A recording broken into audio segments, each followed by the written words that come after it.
Welcome to the Talent Equation Podcast. If you are passionate about helping young people to unleash their potential and want to find ways to do that better, then you've come to the right place.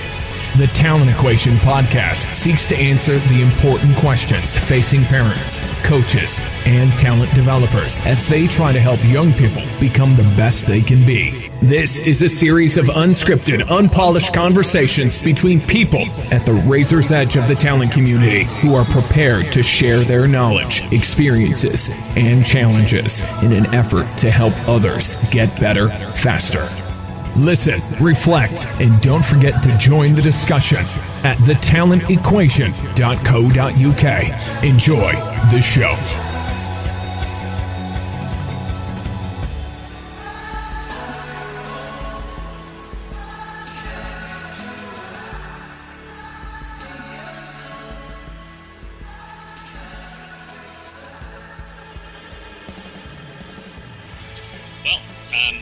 This weekend I spent time in the fantastic company of about 80 or so highly committed practitioners at the Future of Coaching conference that was organised by the intrepid Juan Gonzalez Mendia, who ran around like a blue bottle against a window, organising this event in the run-up and during the day, and it was a fantastic event. And one of the people that I managed to face-to-face with and actually spend time having a proper conversation, not on a screen, was a guy I'm really excited to bring to you on the podcast, Chris Panayiotou from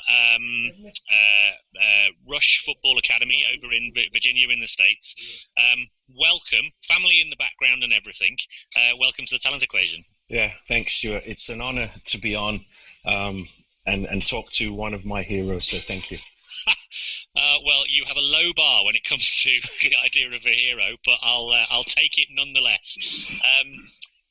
Chris, tell the world about your journey, because it's a really interesting story, and then let's just see where we go. Let's do a bit of reflection over the experiences from the conference, and then we'll see where the conversation takes us. Brilliant, thanks, Stuart. So, Chris Panayiotou, born and raised in England to Greek Cypriot parents, and started growing up in Birmingham, and fell in love with sports very, very early. In junior school, I was told, you're a big fish in a small pond, wait till you get to senior school. Same kind of things at senior school. Was quite an active child. Let's use the word active as opposed to naughty, and found that sports was what I loved doing. And then went to Solihull College of Technology for 4 years, played football there. We managed to win a national championship, I think, in 1990, which was pretty cool. And then in 1994, the first year, I went out to America to coach football, and I kept going back every summer. Took a year off, came back, did my degree in sports and leisure management at High Wycombe at Brunel, and then took 2 years off in between, traveled to America, Australia, just looking at football, and then did a postgraduate certificate in education in physical education. And then in 96, 97, 98, I started keep going out to America, and then 99, met my wife out there, Cara, and we now have 3 boys, and that was the journey how I got to America. And now spending a lot of your time not only running a huge kind of football coaching experience for young people, but very, very committed to supporting the learning of all of the coaches involved, not only within the state but also across the country. Yeah, so in 2010, the club I was with, we merged 2 clubs, and we were Middleton Yohara Soccer Club, and it was actually before 2010. My idea was my SC, which was my sports club. So the children were asked, who do you play for? They could say, we play for my sports club. And I wanted to leave it ambiguous because there was this race for kids to go single sport. And I said, well, why don't we work with the basketball coach, the baseball coach, et cetera, and just call it my sports club, and the coaches get together. We have the same philosophy and stuff like that. Well, some people thought that was too grandiose. And then in 2010, the club I was at in snowy Wisconsin, under the tutelage of one of Johnny O'Sullivan's mentors, Dr. Roy Patton, decided that we were going to become a part of Rush. And Rush is a club that's in 38 states and 30 countries and has around 50,000 players globally, last count, and continues to grow. So I was the developmental director and looked after the Zone 1, as it were, so 5s through 12s. And then the technical directors of the clubs would have monthly conference calls, and they would discuss the elite, the 1%. So I went to the higher-ups and I said, well, what are we doing for the base? What are we doing for the volunteer coach? What are we doing? And they said, well, what would you do? And I said, well, can we start to run webinars, and can we get some education out there, whether it's formal, informal? Can we start developing a Rush way and a Rush player and what they should look like, and live up to our 11 human core values, which we have? So, you know, I think this is where I would challenge Rusty Earnshaw's challenge of Chief Wizard, his title, because I got to choose my own title, and it was Global Grassroots Technical Director. So it's a very fancy title. But you know, so my goal was to make the experience better for a parent coach, a volunteer coach, and the children involved in our game that gave me so much and kept me out of trouble. Well, kind of out of trouble. So as part of that whole journey, I guess you're on a, if I'm right in saying this, but you're on a sort of constant search for, I guess, like-minded individuals or people within various different, you know, kind of walks of life that are, you know, along a similar journey, really believe passionately about the development of young people, really believe passionately about the experiences that sport can bring for them if provided in the right kind of way, and looking for the best ways possible that you can help them learn and develop. Is that a fairly good summary of what you're trying to do? I think that's spot on, Stu. You know, I think as I look at things, you know, children get one childhood. Right, and we look back at, you know, Ben Galloway, the childhood games. We look at certain things, and you know, I may have been disruptive in class because I was bored. I, you know, stand at the back of the line, wait, flick somebody's ear, wait till your turn, and you know, it was the old adage of, you know, sit in the corner. Little children should be seen and not heard.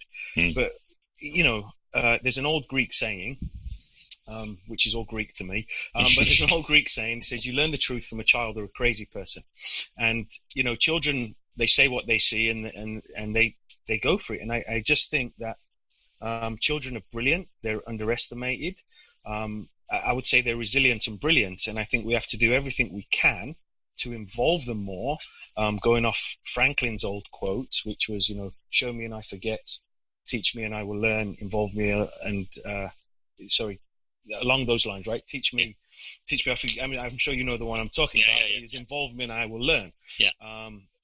So, you know, I guess my approach has always been, let's search, what can we do? How can we make it better? Keep pushing the envelope, right? Striving for excellence.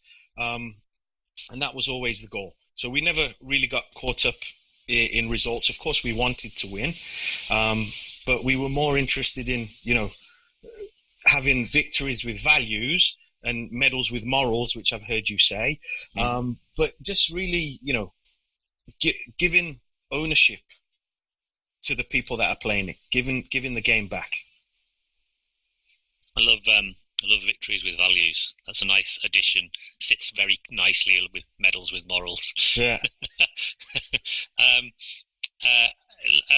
One of the things I just want to talk to you about then is just reflecting back really about the, you know, we've been on this weekend, and obviously I was heavily involved in the delivery, ranting and raving in front of a group of people about various things that I'm passionate about. And obviously we had Mark Bennett there doing, you know, kind of delving in a bit deeper to the PDS stuff, and, you know, John O'Sullivan. We've actually just been reflecting ourselves, to be honest, the three of us on WhatsApp, about, you know, how much fun it was to kind of work with each other and sort of vibe off each other. And we had various little off stage, if you like, conversations about, right, let's angle it this way, let's angle it that way. And it's just great fun, and looking forward to doing a lot more work with John and Mark in the future. But just your reflections, really. I mean, because I know that obviously that I was sort of at the front of it delivering, but obviously a lot of the value comes from those informal conversations that you have with other coaches or with the people that you're with or whatever it is. So I'd just be interested to get your views on that, really. Yeah, absolutely. I think there's a lot to unpack. I think there were so many gold nuggets. Wherever you turn, there was gold nuggets. And, whether it was the conversation with the tall gentleman about the cricket, whether it was the conversation on drill, whether it was conversation on rote learning, whether it was the conversation on, with Isla, I think it was, talking to the gentleman from Leeds. And there was just so much.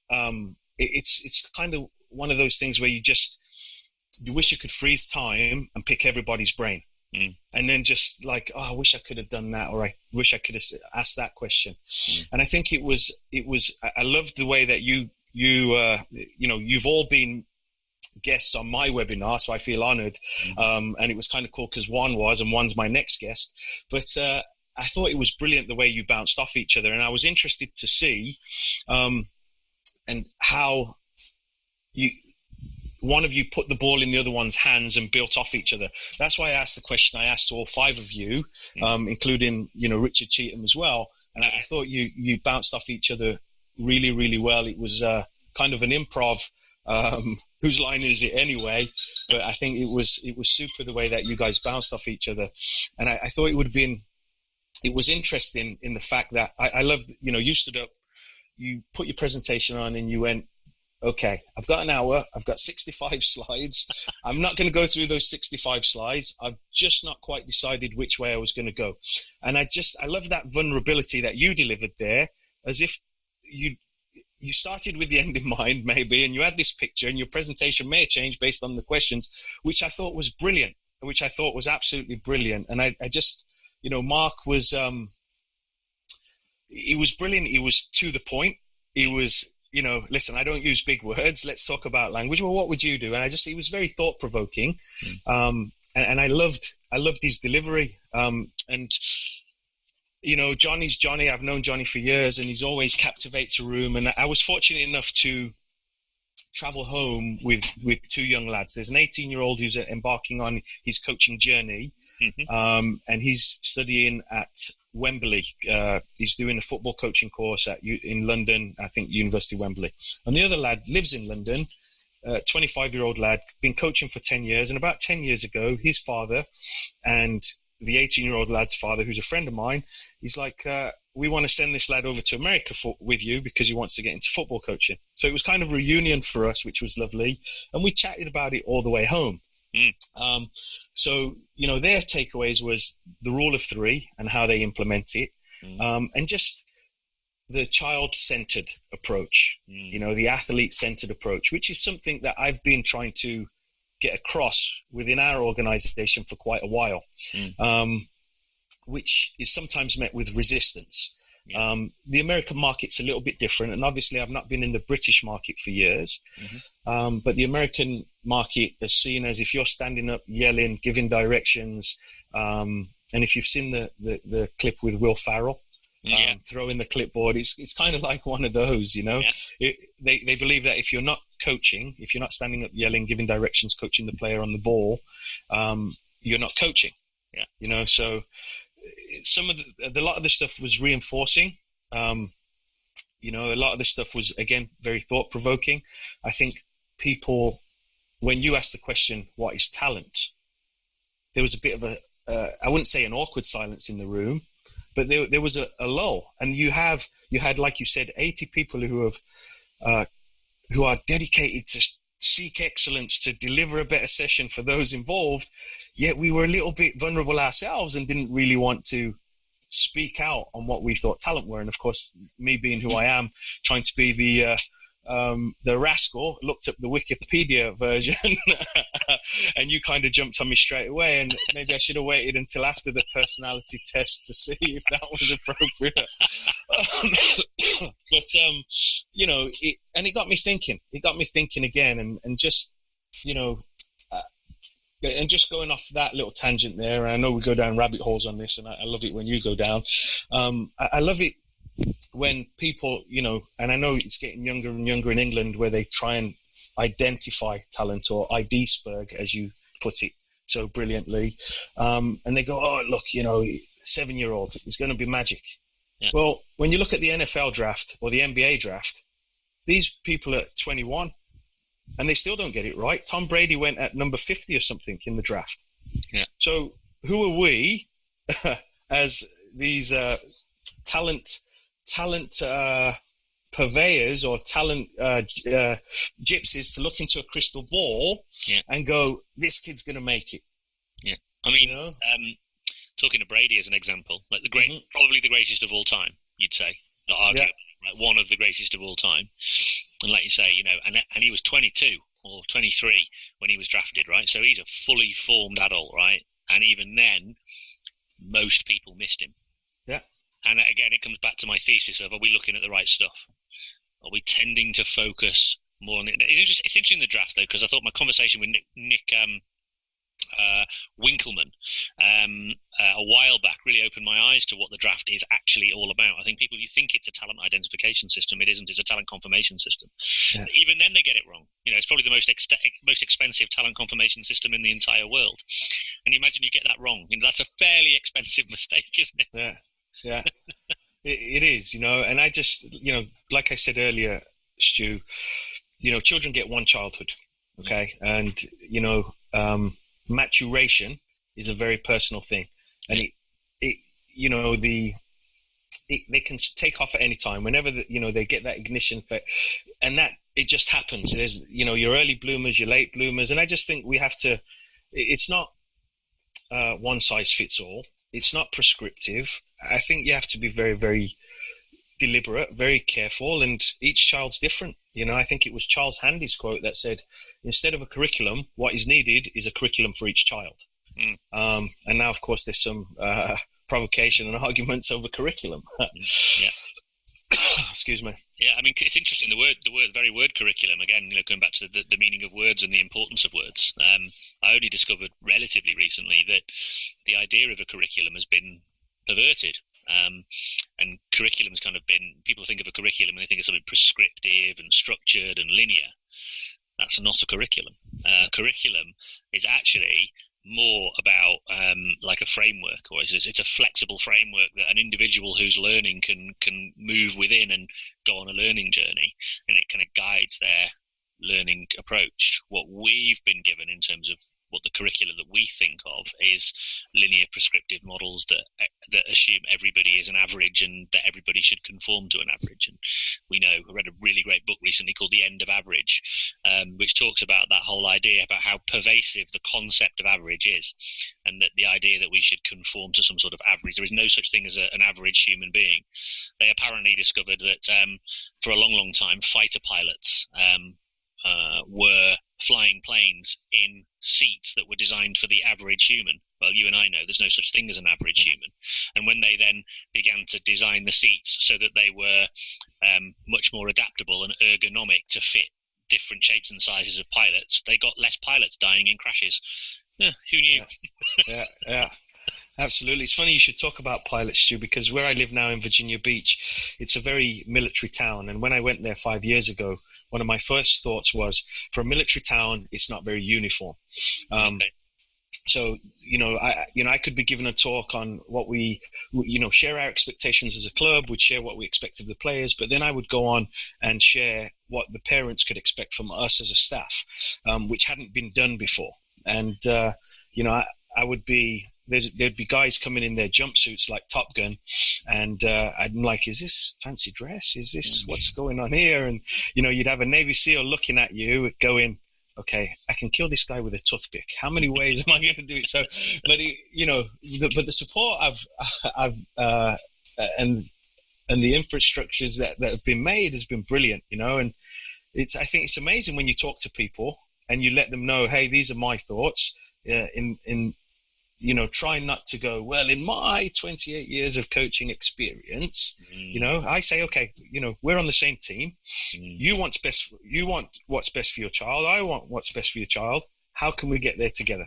And usually, I've been really blessed over the years of my coaching, journey, that I've had maybe 5 awkward conversations over the years. And when it's framed that way, it's becomes quite, oh, okay, great, we're on the same team, brilliant. Yeah, it's interesting, isn't it, how I think a lot of the challenges that many of us face, and I think there was a theme in the conference, wasn't there, about parents and parents not getting it, and parents being a problem, and parents being a challenge, and all these sorts of things. And there was actually a genuine sense in the room, and a little bit of a sort of an ongoing debate, I think, wasn't there, about, should we be demonizing parents, or should we be, engaging parents? And they use this phrase education and educating parents, and that was sort of interesting. But the point for me, I think, and I've been sort of lobbying for this as well, is that I've often found that the better the dialogue that I have with stakeholders, whoever they are, but in most cases the most important stakeholder is the parent of the child, the better the experience is for everybody, me and the child themselves. And actually they're pretty bought in, and they're really, really on board. And I was listening, funnily enough, I was on a train the other day, and every now and again I have these conversations. I go on trains a lot, but right behind me were 2 parents talking about the sports experience that their kids were having in rugby, and talking about, you don't want them to just be stood there like waiting their go. They've all got to have a go. They should be playing the game. And these are just parents who are having this.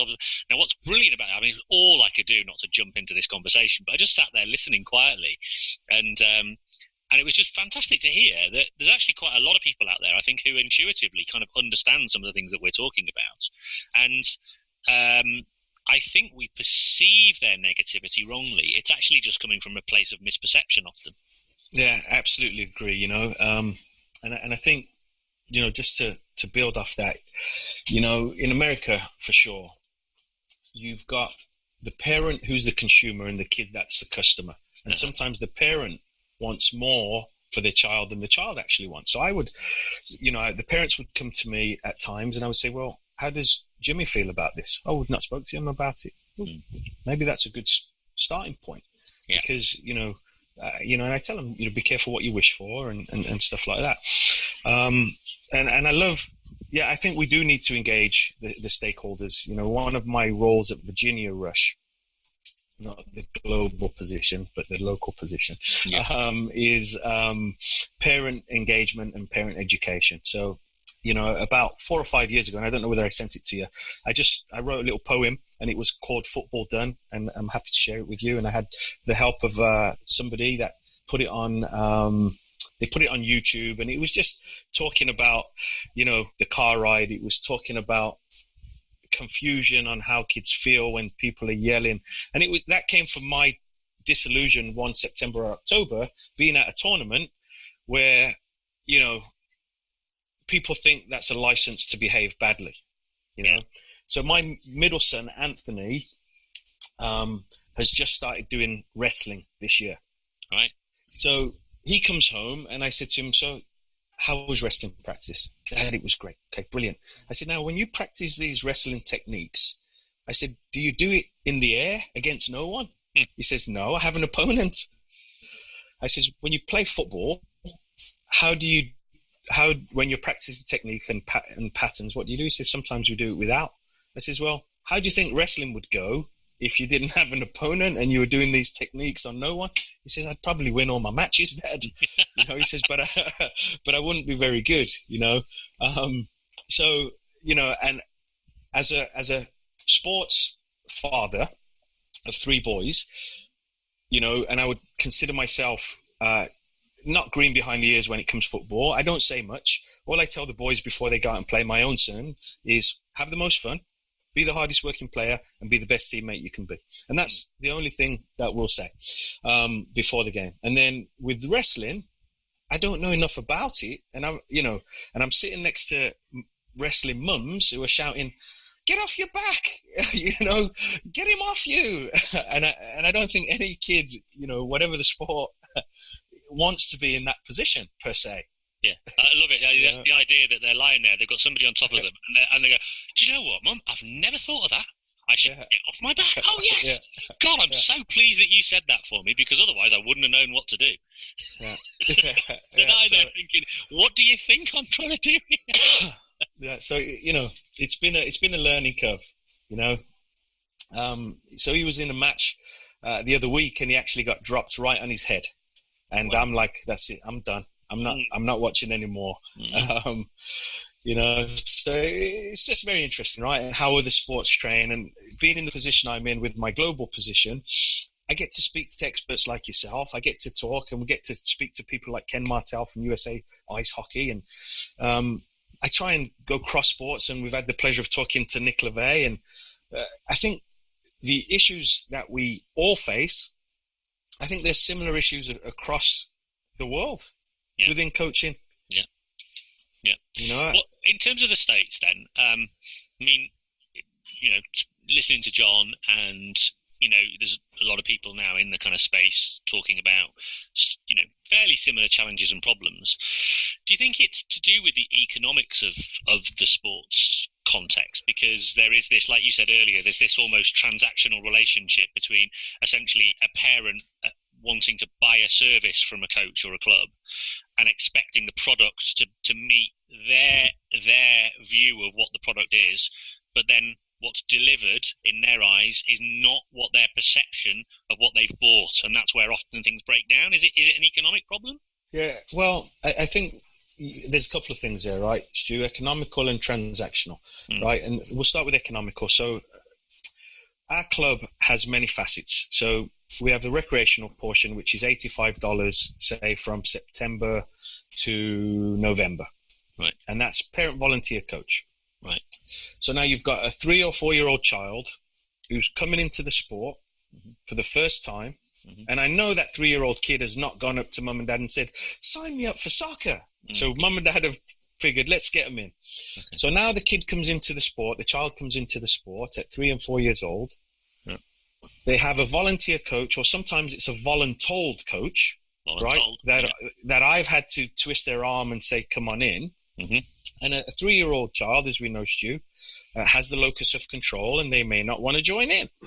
So for the first 3 weeks, they might be picking dandelions, they might be doing the aeroplane, and we have a lot of fighter jets that fly over. They might be admiring the aeroplanes, and they don't want to play. Yeah. So they have an 8-10 week season. Then the parents go, soccer's not for my child. They tried it and they didn't like it, right? And then you have different levels, of course, and it's usually a lot of, how can I put this in a nice way? I don't know whether there is a nice way. It's a very white middle-class sport.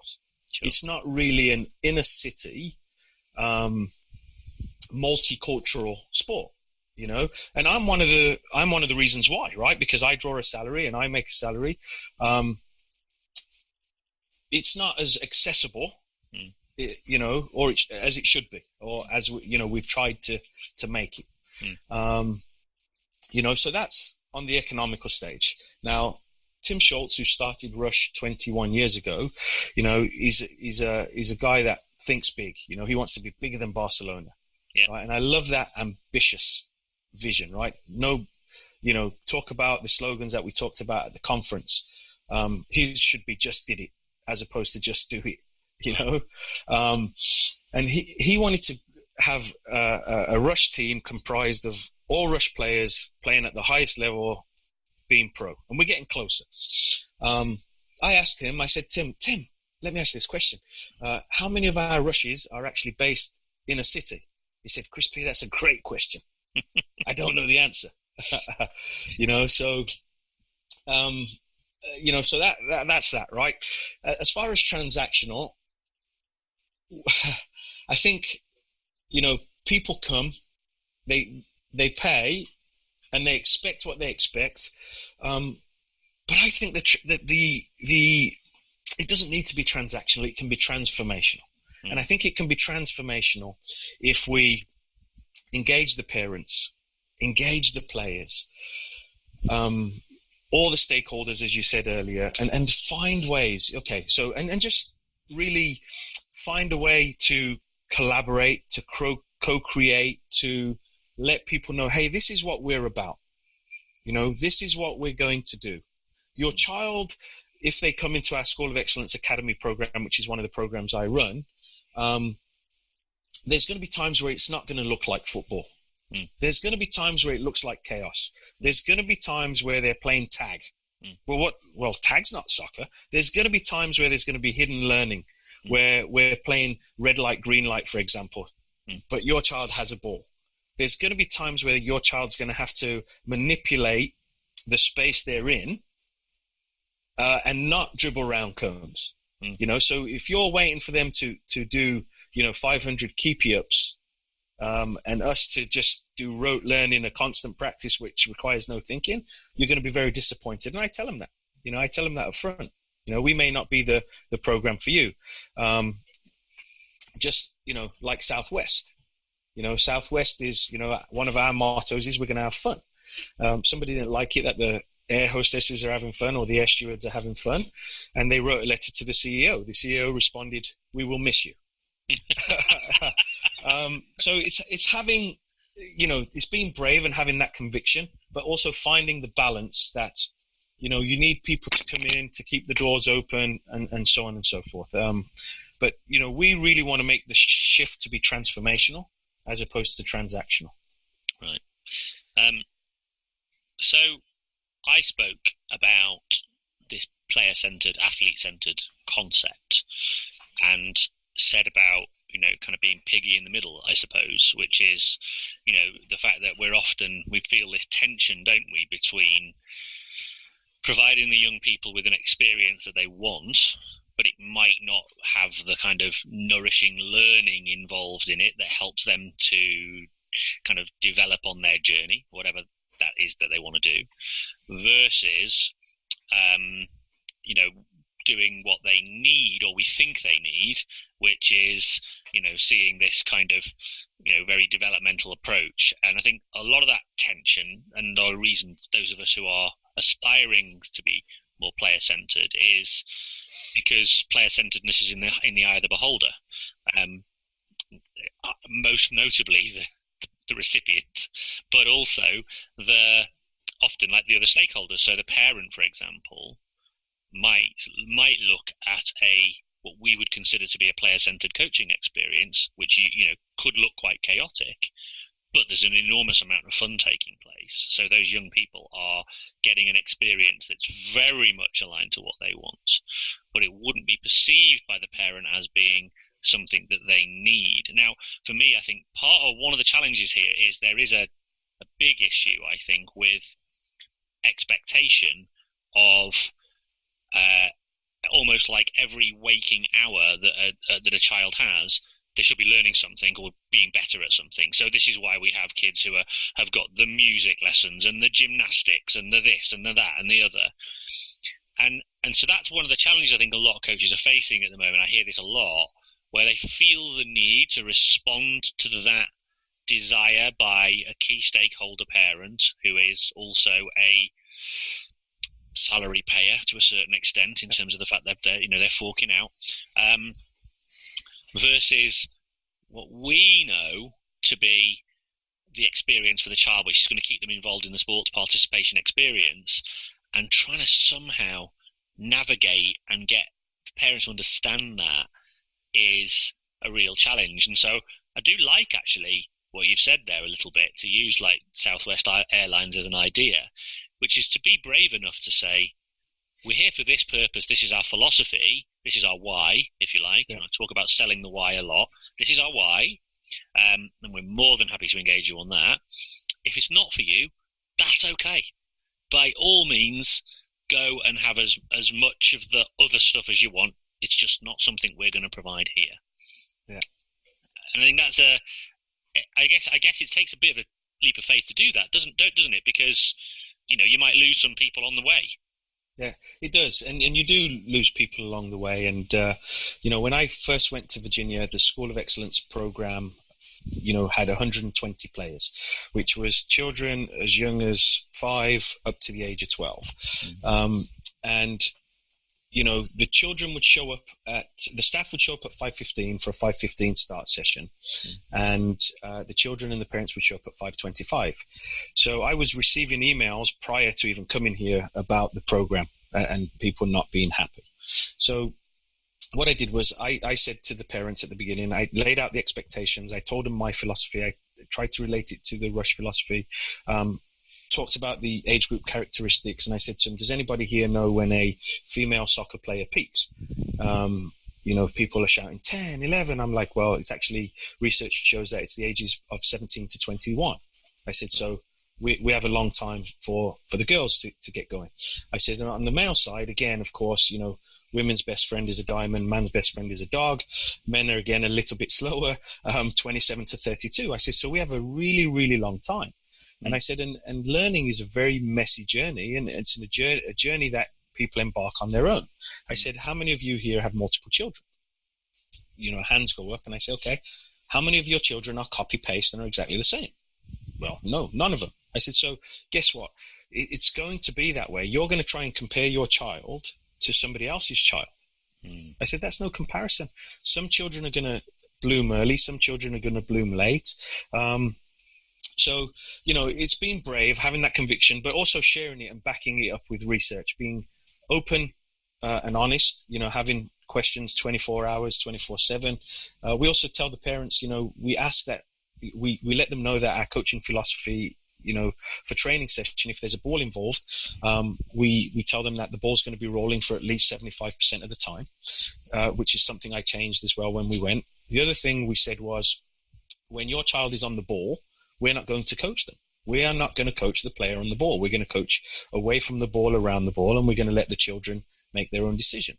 And we also told the parents, listen, we want you to be positive, but what we don't want is for you to be giving them directive comments which are telling them things that they need to do.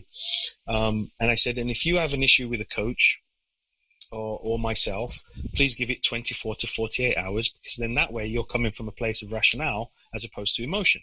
And it seems to work well. And whether we've been able to diffuse things and stuff like that. With the staff, what I said to our staff was, I want you to be demanding, but I don't want you to be demeaning. I want us to connect before we correct. So we went from 120 players to 370 players in 4 years. And the simple things that I did was I said, okay, parents, here's the deal. If you want to drop your child off at 4:45, I will be here. The fields will be set up. The children are to shake my hand on arrival or a high five, eye contact, and then they're going to get into small-sided games. The coaches will play in with them.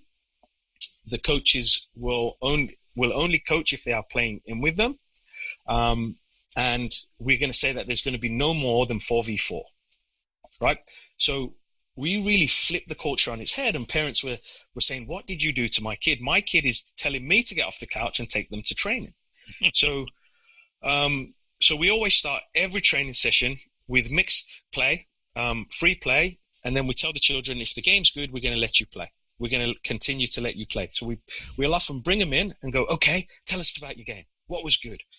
We were passing. We were dribbling. Brilliant. What wasn't so good? Well, we need to communicate more. Brilliant. What else you need to do more? So you get the different things from the different. Okay, we're going to give you 6 minutes to go and implement that. How was it? And then they'd come back again. So we really went with that, child-centered approach. Yeah, I would say it was a loosely structured, unstructured environment. Of course, we're making sure they're safe. But we would do it in mixed ages too. We would do it, some of the older children would come down and play with the younger ones. And, kids kept coming back for more. Kids left with smiles on their faces. Parents were happy. And I would say, I'm honestly really blessed, Stuart, because the facility that I train at is an 8,000-seater stadium. So the parents sit in the stands, the kids come on the field, they put their water bottles down. And I think the biggest issues we've had is kids losing their ball at the end of training, which is, I take that all day. So you spent a lot of time then selling the why. And you bet you're reaping the benefits of that now. Yeah. And, I'm actually trying to do it on across the States, and I think I sent you a little thing. I was just and I think I sent it to Rusty as well, and he asked me for the Twitter version. But we're working on the Twitter version of that, right? So we're just looking at different ways. Obviously Simon Sinek. There's a lot of things that are coming out now from the USOC, so the United States Olympic Committee, and they're saying, listen, know who's in front of you, right? So before, there's a Jesuit priest, I think, and Jesuit priest trying to teach Johnny Latin. But before you can teach Johnny Latin, number one, you've got to know Latin. Number two, you've got to know Johnny. So this is the approach we've taken, and it's a little different, because the higher ups within our organization that get the older children, they're telling me, well, Chris, they need to be able to do a push pass. They need to be able to dribble through cones. They need to, and I'm like, okay, fair enough. I said, so you want robots, basically. You want these technically gifted players that have no game understanding. I would rather have children who are technically dirty, but understand the game, and still find methods of getting the ball there. We have the conversation about the original Ronaldo, 2002. He ends up with the golden boot at the World Cup. He scored 3 toe pokes. But if he had a coach that told him never use your toe or don't use your toe, he may not have been who he was. So I think these natural environments help along the way, and sometimes you've got to shape that environment. They talk about necessity is the mother of invention. It's one of my little phrases that I like, because I'm very fascinated by creativity. So what you were talking about there, around this whole idea of kind of dribbling around cones, and it's interesting. There was still there was at least 2 periods during the conference where people in the audience, having heard some of my stuff around technique and skill, they wanted to delve into that in more detail. And so we had a couple of roundtable sessions. You were involved in a couple of them, weren't you, where people were saying they really wanted to sort of dig into it and get into stuff, and I could hear people very, very kind of still struggling with the idea that skill or skillful performance is not just having a very broad toolbox of techniques, or having techniques that have been repeated over and over and over again, so that they, this idea of automatic, they become automatic and we don't have to think about them. That there is this assumption that that's the way skillful performance is developed, through the acquisition of technique. And it is an acquisition process. Right, I have technique 1, I have technique 2, I have technique 3, I put them into my box. I become better with technique 1, better with technique 2, better. And the more I do technique 1 and technique 2, the better I become. And having all of those techniques is success. And this is very pervasive, by the way, because I was just reflecting on that myself coming back. And people are very, very aligned to that approach. I mean, I was thinking about it, when you think about human beings as computers, when you think about human beings as information processors, you're aligned to that kind of cognitive model, where there's an input and the brain processes things, and then there is a motor output, and that's how we do kind of motor skill acquisition. When you think of it in that way, then it's really obvious, actually, the more I think about it, that you would therefore think that having technique, and then, I'm now in a situation, which technique should I select? I'm going to select this technique, and then the technique will be performed. It's too slow. It doesn't work that way that's what they call that works in what they call higher order problems, right? Where higher order cognitive processes, things that are based in academia, or chess is a really good example, right? You have time to think about it, you have time to process it. It's very much done in the front of the brain. It's all based on logic. Boom, boom, boom. In chaotic situations, battle, right? And you could argue that most, certainly team-based sports situations, are basically battles without death and weaponry. But battles of another nature. In battle, or in games, you don't have the time. You don't have the time to be able to reason in that way. So what you're doing is you're basing stuff on what you're feeling, what you're sensing, what you're perceiving. And so the perception process has to be integral to the learning process. And when you conceive of the development of skillful performance in that way, then immediately you have to then think, right, well, how do I design those performances or those experiences so that people get enough experiences of that? So I've just been researching it a little bit this afternoon, actually, and a guy called Brooks came up with this idea of intelligence without representation. So he basically says is that we fool ourselves in thinking that we've always got the best available information because we create a representation of the world, and that representation that we have is the one that is right. But we can be very easily fooled, and rarely do we have a full picture of what the world is. What we often have is a very occluded picture of what the world looks like. And he uses phrase, he basically said, the world is its own best model. It's always exactly up to date. It always has every detail there is to be known. He says the trick is to sense it often and appropriately enough. So for me, that changes the way we think of skillful performance. Skillful performance is about performers who are better able to appreciate and attune to the information sources coming at them all the time. And the better able they are to do that, the better. So going back to Ronaldo, those toe pokes, that was the solution based on the information sources around him at the time. That was the solution for him to achieve his goal. And I bet you he never, ever practiced that exact scenario ever before in his life. But he was able to adapt based on the information sources right in front of him right there. Yeah, and so for me, when we know that, we've got to think about how we can provide young people with those kinds of experiences as much as we can. Yeah, absolutely. And I think Ronaldo never practiced it, but I think he's faced that situation maybe in the favelas and the futsal, and it's in it, and being able to pull it out of his back pocket per se. Yeah. I think Ronaldinho might have been in the favelas. I don't think Ronaldo was. I think he was from a fairly middle class background he's from the Canary Islands, I think. However, no, I'm talking about original Ronaldo. Oh, original Ronaldo. I'm not talking about Cristiano. Cristiano's from Madeira. That's right. From Madeira. Yeah. So yeah. I'm talking about Ronaldo. They call him the fat Ronaldo, but I didn't want to.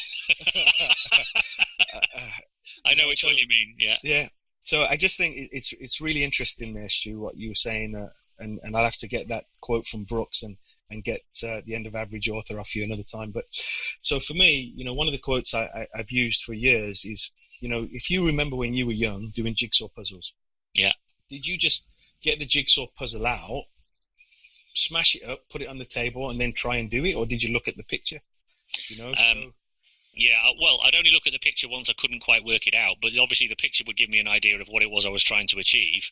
But I'm one of those crazy idiots that spends, too much time, plugging away at something before I actually find another solution. You know what I mean? No, Todd Rose, absolutely. By the way. Todd Rose is the guy who wrote The End of Average. Yeah, thank you.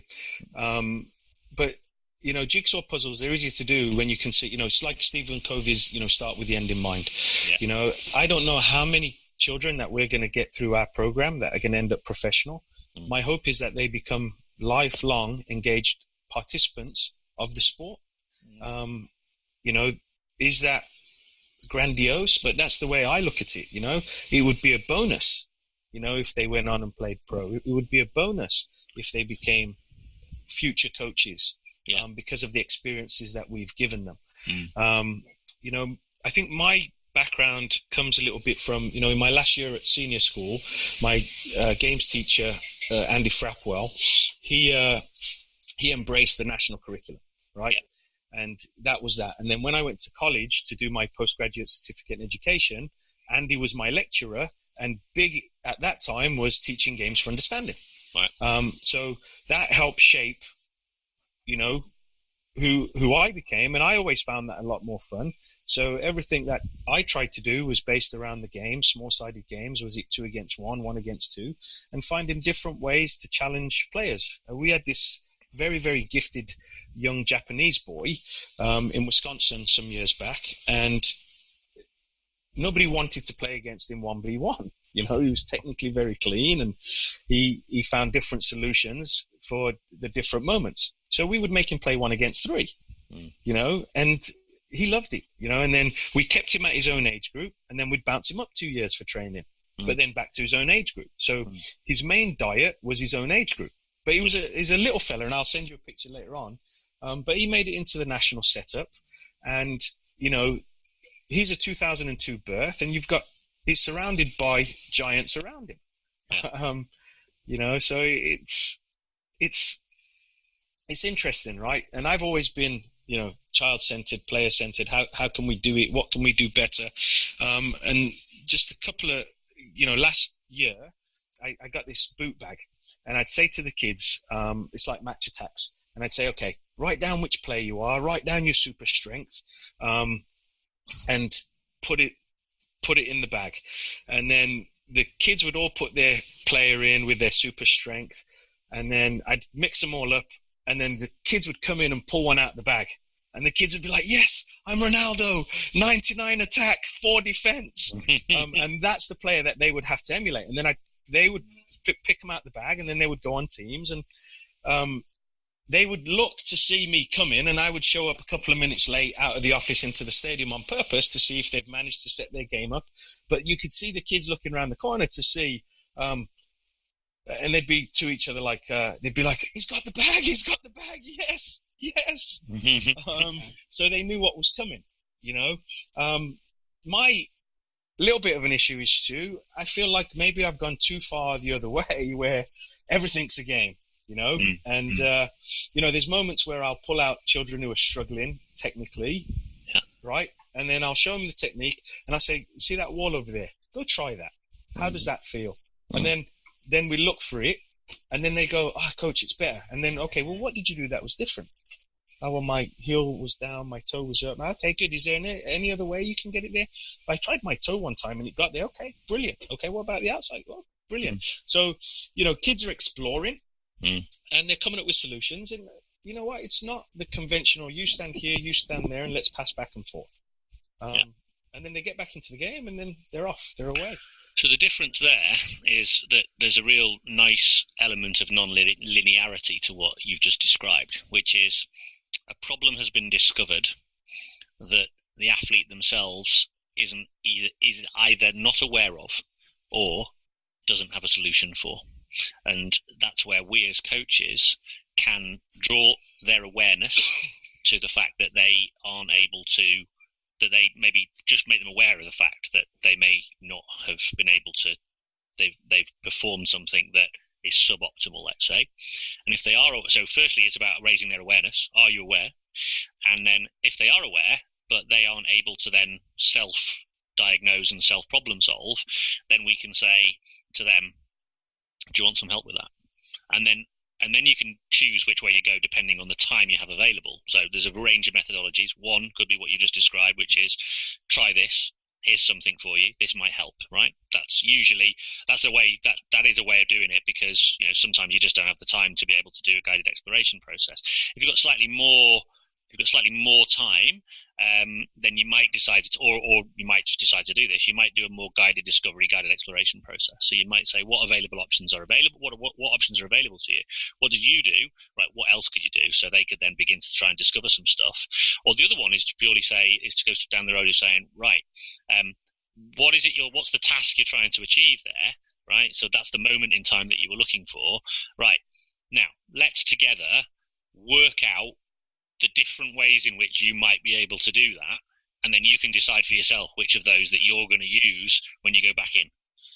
And they're all legitimate techniques, but all of those, right, are infinitely better than, right, kids, we're going to learn this technique, right? You've all learned it, nice in isolation with no pressure whatsoever. Now we're going to play a game, and we're going to expect you all to have been able to take what you've learned under absolutely no pressure whatsoever in complete isolation and translate it into a game. And then what the vast majority of people do is they put it into the game and completely forget about what it was they were learning. They don't see any of that taking place. And either one of two things happens. They either forget about it, start talking about something else, or they start berating the kids for not performing the technique that they've just worked on in the isolated scenario. Yeah, I think there's another alternative. The coach continues to step in and correct it. Yeah, of course. Yeah. Right out. Yeah. Become Mr. Freeze. Another method I've used, Stu, is where we get let's say in air marks, the more experienced player to go help his friend. Or we'll say to the player, listen, how do you think you're doing on this? Well, coach, I'm struggling a bit. Okay, go choose a friend who can help you. So we can give them that as well, that peer support system. Peer support. Yeah. So, and that works. And I work with two age groups right now, kids born in 2009 and kids born in 2010. And they have one training a week together. And we have another team of 2010s in the club, and they don't get that luxury. They're with another coach that I support as well. However, I would say that the learning curve with my 2010s has been a little bit quicker at this moment because they're in with the 2009s. You know, so we're looking at ways where we can do that, and we actually did something similar this summer. What we did was, and just on the boys' side, myself and another director of coaching, we got together and said, okay, let's identify who we think is ahead of the curve on the boys' side. So we picked what we thought at that moment, in that minute in the summer, who were the best 8-year-olds all the way up to 18-year-olds. And we put together 10 sessions, and it was through small-sided games. We didn't do a lot of technical teaching. It wasn't dribble around this, go and pass here, do this. And we just wanted to do it as an experiment. We found 2 sponsors, and the parents were then able to put in what they felt comfortable with. And we put on these sessions. We put on a classroom session. We watched some World Cup games, and we watched how these kids interacted. And it was amazing to see the curve of the younger ones, but also the older ones going, wow, that kid's 8 and can do that. That's unbelievable. And at one stage, one of the older players who plays for our Rush Select, which is like a national rush team, he pulled one of the younger kids aside and he goes, show me how you did that. So it was lovely. And then these kids have formed friendships and they see each other around the club, high fives and stuff like that. But it was a real special moment. And then for the 10th session, our final session, we got the boys in and we said, this is what we want. We want you to devise and deliver the session, and you can include a video game, the basis of a video game. So they came up with Fortnite Football, which I sent you the video of, and they came up with these different scoring systems and methods, and it was so cool that we wanted, the coaches jumped in and played as well. And if the team scored that was your player, you were eliminated. But then if one of my teammates nutmegged another player, I got back into the game. So it was working off Mostyn's slanty line theory. It was games of inclusion as opposed to elimination. Mm-hmm. But it was probably one of the most rewarding sessions. And I would say I was probably the slowest learner in that, because the kids were having to explain to me, no, you've got to do this. Coach, you've got to do the Fortnite dance if you're getting back in. So it was, there was enjoyment, there was fun, there was banter, there was movement, there was learning, but everybody was learning together, and it was just brilliant. It was brilliant. Proper co-creation. Yeah. Well, no, it was their creation. And I tried to live in their world. But that's what I mean about it being co-creation, because you've got an idea around a game form or a practice design that's going to, you're using something that is culturally relevant for them, so they're going to resonate with them. And then you begin with an idea, and then they make it better, better than you could ever make it. Yeah. And then you've got something really rich and valuable then, haven't you? Yeah, it was. It was. It was. I'm still a noob no skin for those who follow Fortnite. But no, it was brilliant, and then, as part of my role at Virginia, Stu, I go there's 55 elementary schools in Virginia Beach. And when I first went to Virginia Beach, one of my mentors, he says, well, Chris, I'm going to challenge you, and I'm going to challenge you to see how you can change Virginia Rush's story in the community.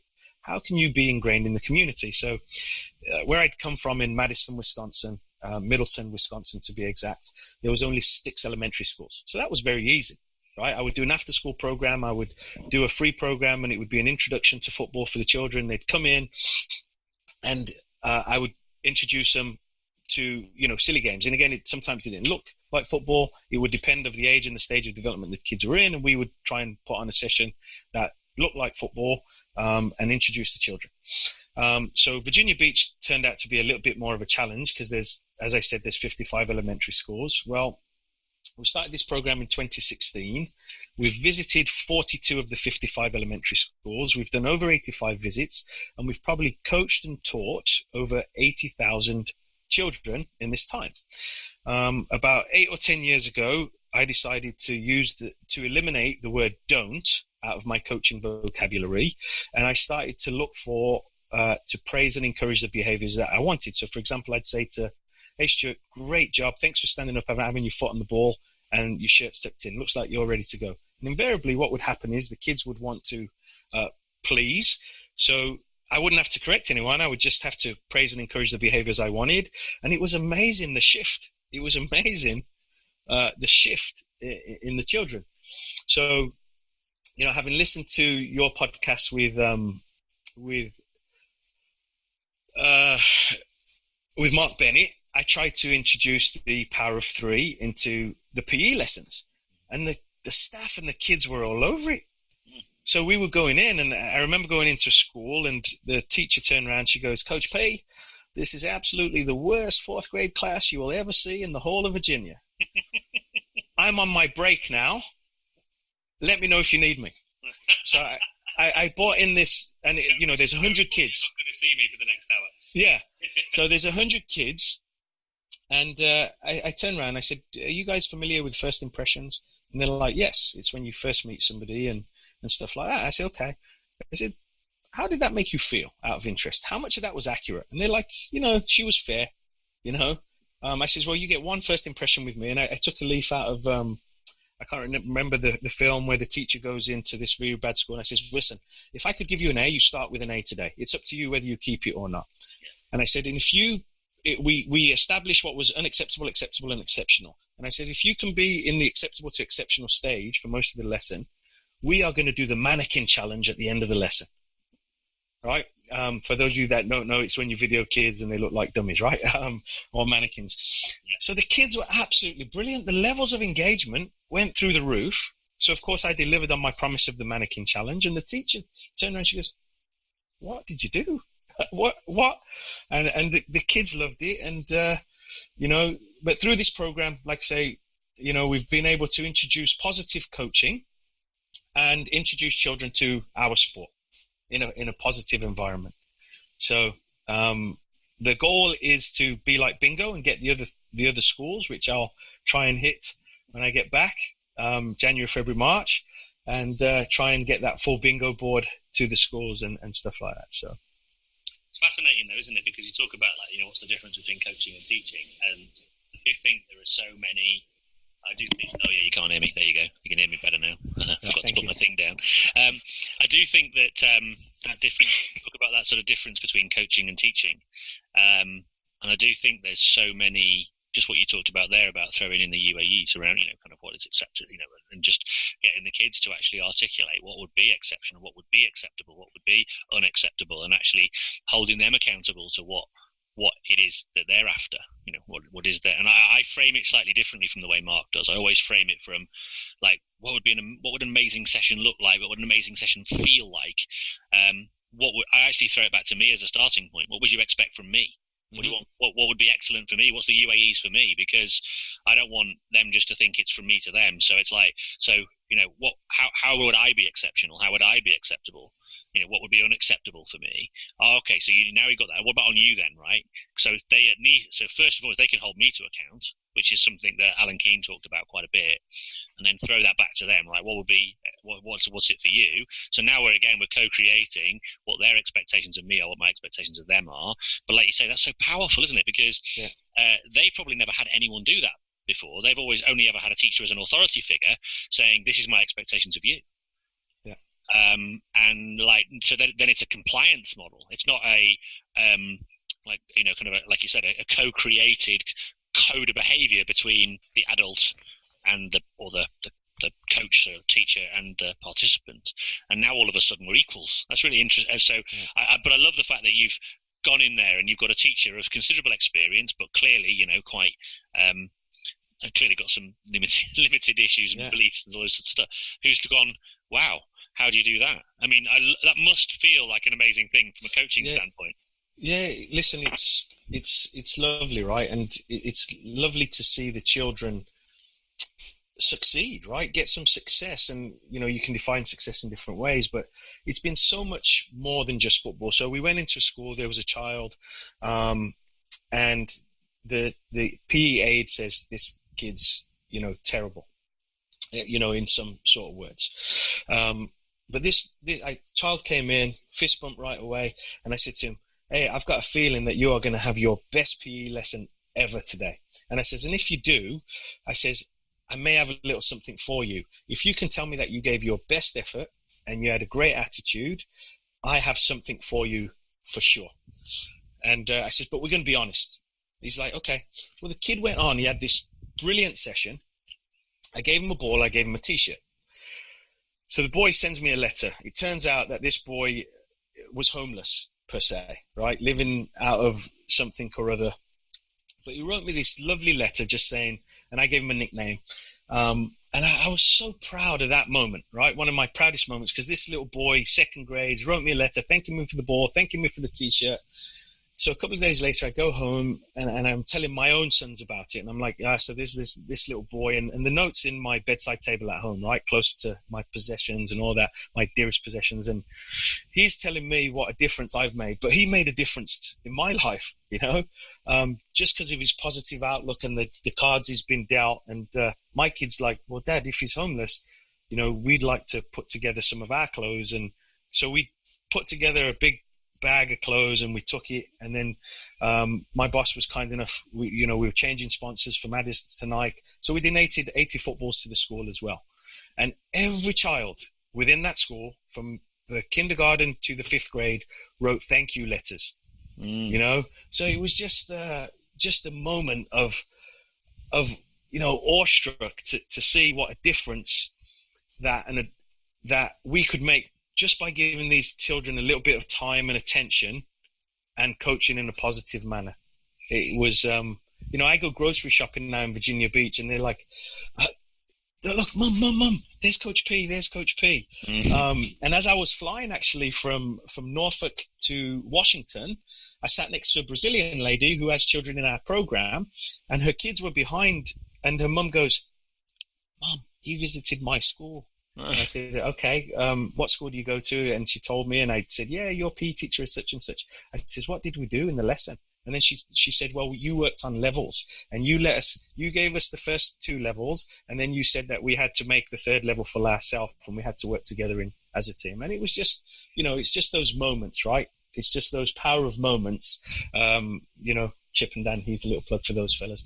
It's and what they give, and I think sometimes as coaches we stand there and we forget the difference that the children can make in our lives, you know. And they're the really for me, I mean, that's one of the reasons I think having that kind of more even dialogue with young people is so valuable, because it's those moments that are the ones that I absolutely just love. I live for those moments. And if it was only ever about me saying it's going to be this, it's going to be that, do this and do that, you'd never get those moments, would you? Yeah, but it's so much more, isn't it? It's so much more. So we had a tree where we used to train, and I used to tell the kids, listen, you know, I care about you. I understand if you've had a rough day at school, but when we're on the field, if you want to hang up your worries on that tree as you come to training, put everything aside and just be free, right? Get out there, get after it, fail, you know, first attempt in learning. To fail is the first attempt in learning. Try something new, you know. And then if you want to, after training, go ahead and pick up your worries on your way home. Go ahead and want to. And if they're really weighing you down, right, I says, I'm here for you. And, you know, thankfully, you know, I get a little bit of goosebumps now, but thankfully, you know, I was pretty astute, you know, about 10 or so years ago, 15 years ago. There was a young lady who wasn't quite herself, and I picked up on it. And, you know, I called her house. She was, I think, 13 or 14 at the time. And, you know, I'm 25 or so maybe longer, right? And I'm sure the mom thought it's a bit strange. This was the day before cell phones. It's a bit strange for this grown man to be calling my daughter. So I call her. Apparently, mom's goes, she's in the shower. Let me get her. And it turns out that she wasn't herself at training, but I had noticed because she was quieter than usual. And it turns out 3 years later, she had wrote me a poem, and she was about to take her life that night. But my phone call changed it for her. She's now a mother of 3, and I love seeing her Facebook posts. So if I'm gonna accomplish or achieve anything, I mean, I think that was part of it. But did her parents have no idea? They did not have an idea. But when I was at her wedding, her mum took me by her hands, both my cheeks, and she said, "You're the reason we're here." And I said, "No, not true. You're the reason we're here." And thank you for, I mean, anybody looking in as a 25-year-old male calling a 13-year-old girl, you know what I mean?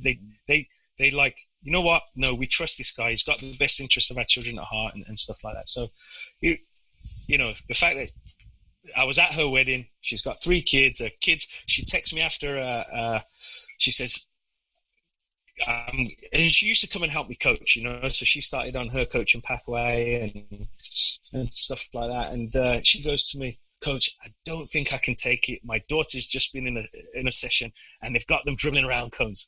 So I said, "So what are you going to do?" She goes, "Well, I'm holding the one baby. The other baby's in there." And so it was just, we keep in touch through social media, and probably not as much as we should, but it's just heart-filling, heartwarming to think that, but there's so many coaches out there, right, that can tell similar stories, right? So that can tell similar stories. And I think sometimes there's an old saying, right? The human tongue weighs so little, yet many fail to hold the weight of it.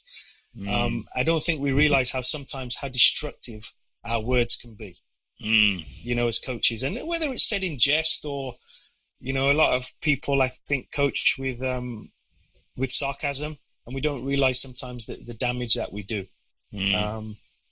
So it's interesting, isn't it, that I'm just thinking about that I don't think we fully appreciate sometimes as coaches. There's an awful lot of people, who wouldn't have done what you did there, wouldn't have actually picked up the phone and made the call. And I bet at the time it was one of those things that you probably agonized a little bit around, like saying, is this my place or should I do this sort of thing? I used to do a lot of kind of safeguarding, protecting, child protection type workshops. And people go on those courses and they turn up and it's like, oh, I've got to do this because it's part of my qualification. I really want to be here, this, that, and the other. But I used to work really, really hard in those workshops to say, this is not about, doom and gloom stories. What this is about is you understanding that you could often be the first point of contact where there is a vulnerable individual who needs your help. And it's about giving you the information and knowledge to know what course of action to take, and not to second guess it and think, oh, maybe I shouldn't, but just to understand that actually taking action in some way, in the appropriate way, is more important than not. Because you might be doing exactly what you've done there. You might save somebody's life without ever realizing. That's a very powerful message, I think a lot of people, if you've been in that situation and ever had that kind of, that was weird, but then not thought to act on it, I think that's a really important message you just shared there. Yeah.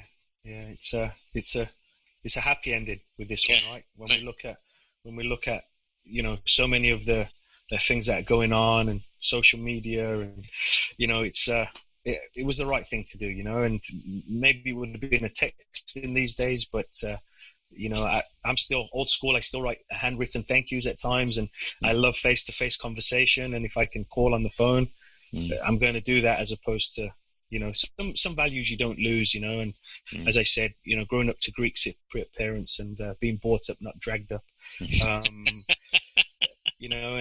always having to just trying to be the best version of yourself, And as my wife would say, you have to do better at home. Oh, yes, love. Hey, Chris, I could talk to you all day. My little ones have just arrived back from school. Yeah. So I probably ought to go and give them some of my attention before we then embark on the next wave of clubs and various things that we've got to do this evening.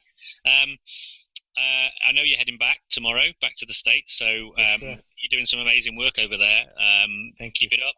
And I'm looking forward to maybe connecting some point this year, not next year anymore, this year, maybe in your backyard and playing my small part in helping you do more of what you do.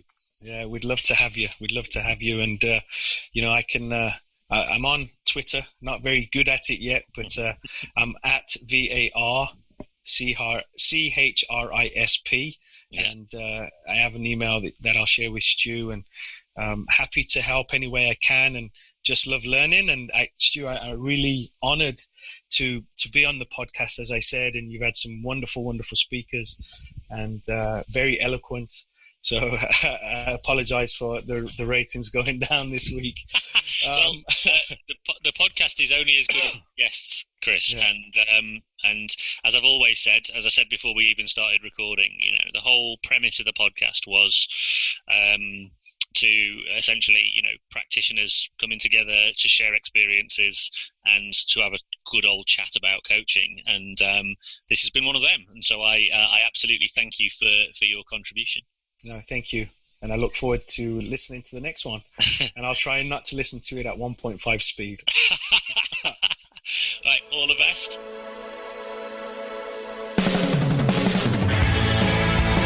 Thanks for listening to the Talent Equation podcast. If you like the show, then please consider supporting it by leaving a review on your favorite podcast player, telling your friends about it, or even becoming a hero and show your appreciation by becoming a patron. Just head over to thetalentequation.co.uk and click on the Becoming a Patron button at the top of the page.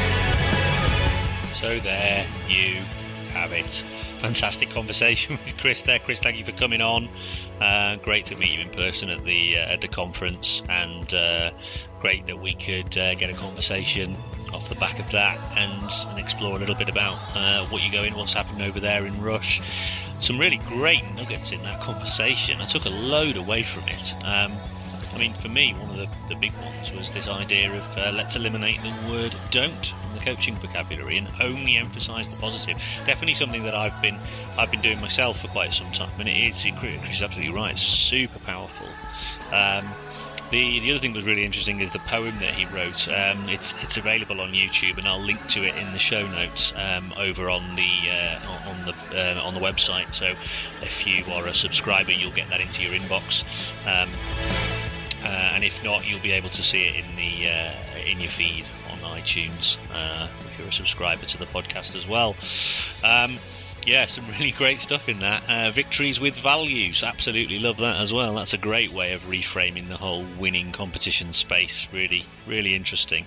So great conversation as always. There's a lot of great opportunities for learning going on. The conclave, the new year. Going to start again in January. Got some spaces available if some of you are interested. If that's the case, head on over to the website and click on the become a patron link, and you'll see the various options you have to become a conclave member, and then you can join that community of learning.